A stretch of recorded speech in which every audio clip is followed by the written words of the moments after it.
ultimately, it's a story that George Lucas started 70 years ago, however long it was, that feels like it means more today, but it's the same story that was relevant then. And so it's a reminder that we should be constantly acting, and that even though I feel like whatever I do is not enough, like Nemec says, those small acts of defiance are acts of defiance, so and they do still matter. Maybe reaffirming like these small actions that I can do. Yes. Make a difference. I can't do much. But I can do something. But I can do something.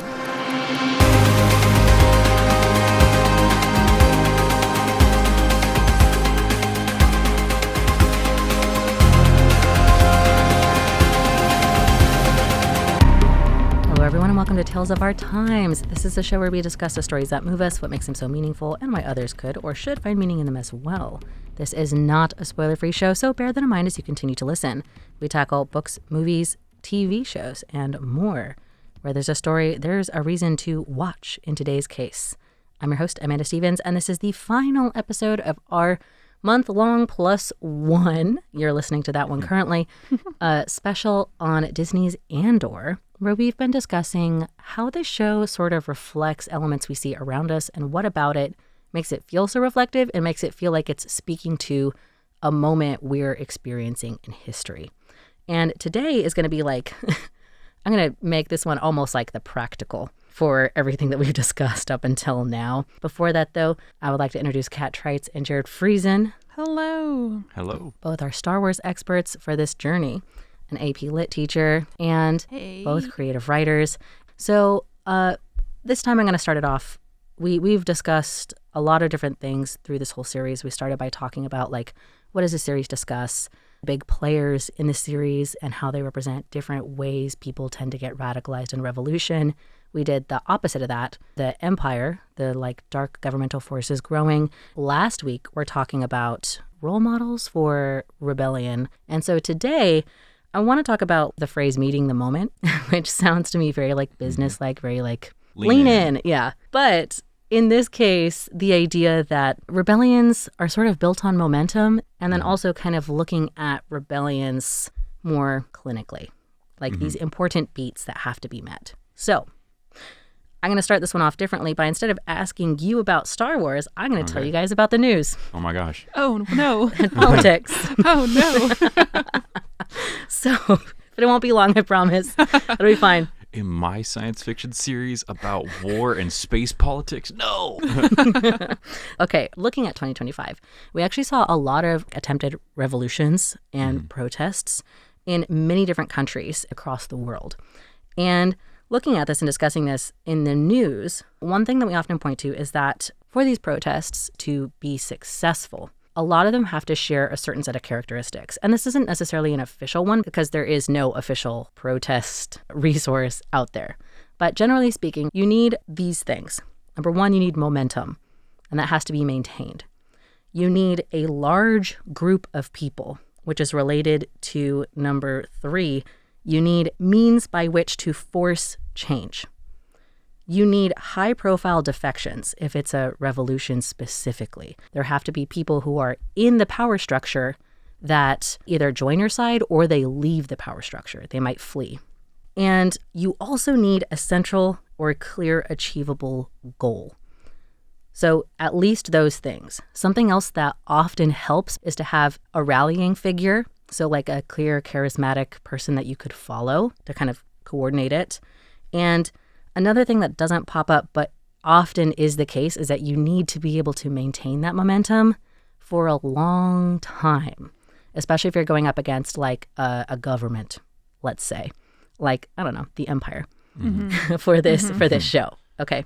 Something I want to make clear here too is that these things are led by regular people because it is not a coup. A coup sort of implies that you already have control. Like a military coup, you already control the military. You are starting off as a high-profile person with the means to force change. Yeah. We're talking about like somewhere farther down the totem pole. This whole show is kind of showing us the seeds of the rebellion being planted. And I am going to ask you by the end of this show to see if you can identify where these seeds are in the show Andor. But before that, to kind of display like as my proof of concept, I think you can see most of these things present in Narkina 5, especially towards the last episode, which is One Way Out, Yes. where we see like the culmination of these things. And this is not going to be an exact one-to-one because this is a smaller arc in the whole series of Andor, and because Keeley, the moment of action is a prison break. It's not a regime change, so to speak. But as a proof of concept, I think we can see a lot of these different things there. So I'm going to pitch the ball to you guys here. What is Narkina 5? How did we end up here? Okay. We ended up here by accident. Cassian was like frisked on the street and ended up getting sent to 6 years labor camp. And they are creating parts for the Death Star. These prisoners believe that they serve their time till the end of their time, and then they are released. What they find out later is that they're not being released. They're being shuffled around to a different floor. And so the structure of the prison is important, that everybody lives on one floor, Yep. which has no access or contact to other floors. Yes. Nope. Basically like a tube that Yeah. everybody lives in. Yeah. Yeah. And so you might live on floor 80, and then they'll tell you, congratulations, you're being released. Yeah. But they actually just put you on floor 75. Yes. And this happens. One of the characters gets to be released, and he's released onto a floor where they already know him. The secret is out, and they are electrocuted. Yeah. Okay. So the entire floor is dead. Word of this spreads. And so you have characters who, even though they intended to keep their heads down and serve out their term, are suddenly realizing that that's not going to work for them, which is what incites this prison break. I think it's a very apt metaphor. You have an overarching system of seemingly unassailable power in the prison apparatus. They had the ability to inflict massive violence disproportionate to the populace at large. And they function in the same way a lot of the Empire does, where it's like the system at the prison is the teams are competing not to get punished. Every floor has like a set of tables that are building components. Whoever builds the most components in the day wins that day. Who doesn't gets tased, basically. A light fry. Yeah. Yeah. That sucks. Yes, it does. Indeed. But it keeps every table atomized and at odds with each other and Yeah. competing against each other, and like Suddenly these people who are serving the same kind of sentence as you are Yeah. not friends. They Yeah. are your enemies, your competitors. it takes Andor kind of like coming in and like questioning that of like, we're all still in prison.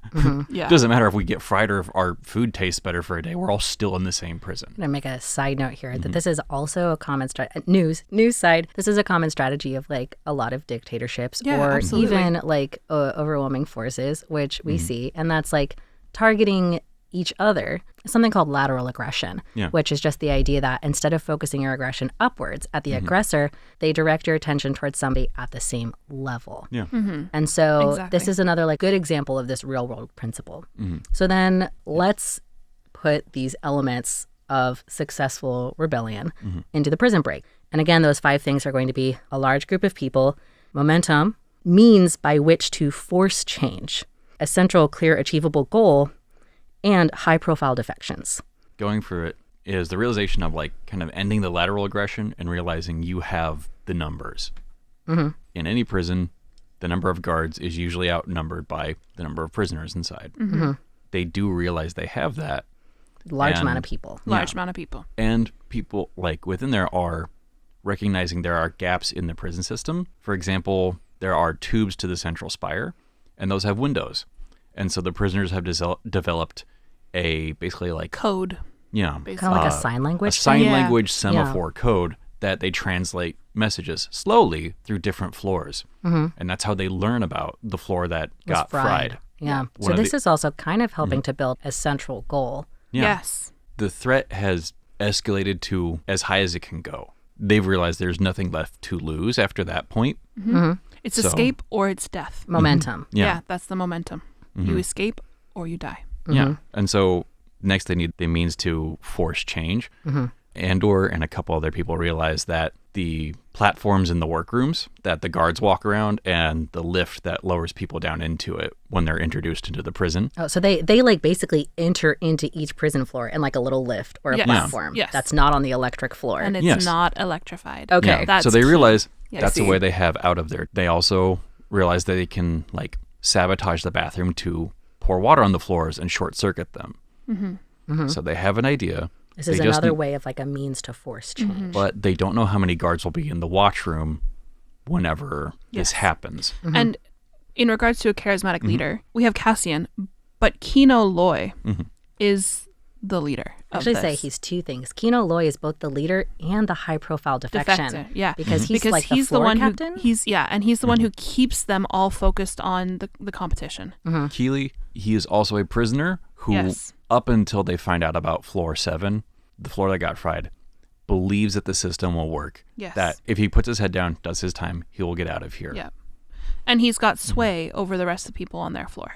Yeah. The rest of the people on their floor respect him and look up to him. And it's not until Cassian can get Kino on his side that this escape plan can actually work. Till they get him to defect against the prison system. He has to defect against that system in order to be able to lead.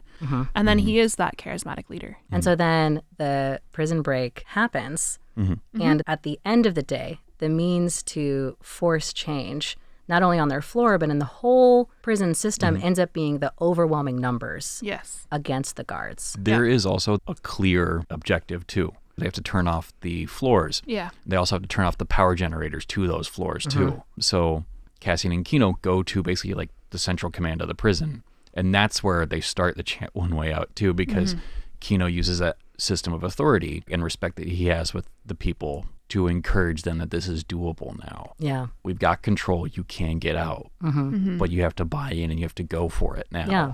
Excellent. I've got goosebumps thinking about it. And then that becomes into this very powerful moment of chanting One way out, which also almost could be a rallying cry for the show, ultimately meaning that, like, you have to work together. We're only going to get out of this if we all band together. I really like this encapsulation of all of these ideas in this short arc because we don't actually get the culmination of the rebellion in the series Andor. No, we don't. And we don't get to see these parts play out. But I do think we see the seeds of why this rebellion will be successful. So now to go broader, where do we see these elements planted in the show Andor for the eventual success of the rebellion? Looking at your 5 key points, right? The rebellion is growing, so you get this larger and larger group of people. Yeah. We have now got Mon Mothma there. She is the high-profile characteristic defection. high-profile defection And a charismatic leader. She fits both of those just like Kino fit both of those, right? You also have all of these little elements who have helped get them information. You have Luthen, who has worked tirelessly behind the scenes to make sure that the rebellion gets off the floor. Luthen especially has a very famous speech of what do I give for the rebellion? But a point earlier in it, he talks about, I sat down to an equation I wrote 15 years ago. I think it is probably very similar to this too, of like, he's assessed the things this needs to, and he's very much in the building of the means to force change and the momentum as well. Yeah. And so he has like cultivated Mon Mothma as potentially this leader. But also as a bankroll. Like, he's never used one person for one thing. Yeah. He used the Aldani heist too because he knew it would kind of do the same thing Narkina did. The Empire would turn up the intolerableness to it. It'd become unsufferable. Yeah. I had this thought earlier. The Aldani heist parallels, I don't know if you know this, the Chittagong uprising, which was an attack on an armory in Bengal. And it was essentially the same idea, where there was an uprising against the British colonial system in Bengal. And it's the same idea. What are maybe 1 or 2 moments where you feel like we start to see a clarified purpose? Because this is where a lot of revolts fall apart. If you don't have like a clear goal, it makes it easier for you to focus aggression, if not on each other, on different pieces instead of upwards towards where the system is ultimately punishing all of you. So can you think of 1 or 2 moments where we see the seeds of that unifying ideal? I think at the very end, it's the potential for disaster because they finally learn about the Death Star. So at the very end, what unifies them is this like, oh no moment where they realize that all of this work that the Empire has been putting in is going to create something disastrous. A threat to all. A threat to all. A unifying threat. Yep. But up until the very end, the rebellion is still so small and scattered. And that doesn't play well with others. And the hard part is when Mon Mothma comes in as a senator, how do you legitimize a bunch of like disconnected, at some level, insurgent groups or terrorist groups into a viable political alternative that is trying to like supplant the system? And I think Andor kind of limits its purview, especially Luthen too, is the Empire just can't exist anymore. That's the clarified goal. I feel like 2 speeches give people finally words to the feelings and like visions of action to go with it based on what you guys have told me. One of them playing Nemec's manifesto for everybody. This idea that what you're feeling is wrong and that the only right thing to do in the face of this kind of oppression is to Fight back. Fight back. First, a call to action, and that like you must fight back. And then second is the Mon Mothma speech, the visual high-profile defection. Welcome to the rebellion. But essentially, like we're formally filing a rebellion. Like Declaration this of is going. This is a Declaration declaration of Independence. There you of go. fighting. But I think that those moments of like calls to action and then figures to rally around are a good display of what builds a clear goal. And kind of maybe what might leave people feeling a little bit empty when you finish this show is because you don't see that. Yeah. But that is their theme too. It's like Yeah. a lot of these people didn't get to see the end of it. Yeah. Luthen, he has this line where he says something along the lines of, I have sacrificed my life for a sunrise that I will not see. They've just got to trust that it'll be better. It is actually quite a good, like, ending for the show when you think about all the thematic Yeah. purpose. Yeah.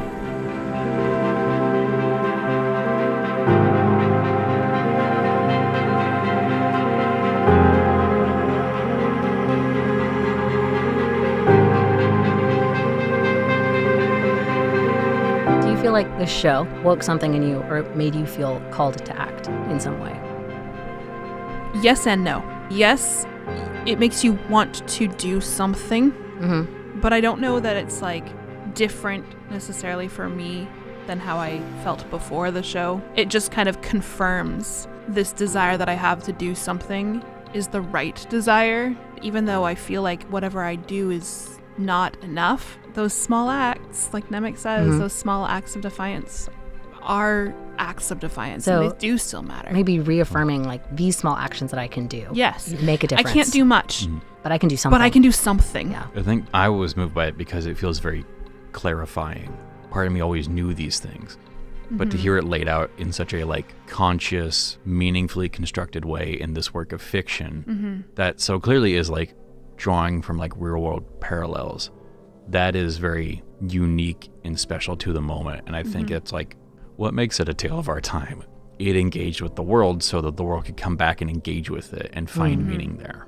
It's also, yeah, I think ultimately it's a story that George Lucas started 50 years ago, 70 years ago, however long it was, that feels like it means more today, but it's the same story that was relevant then.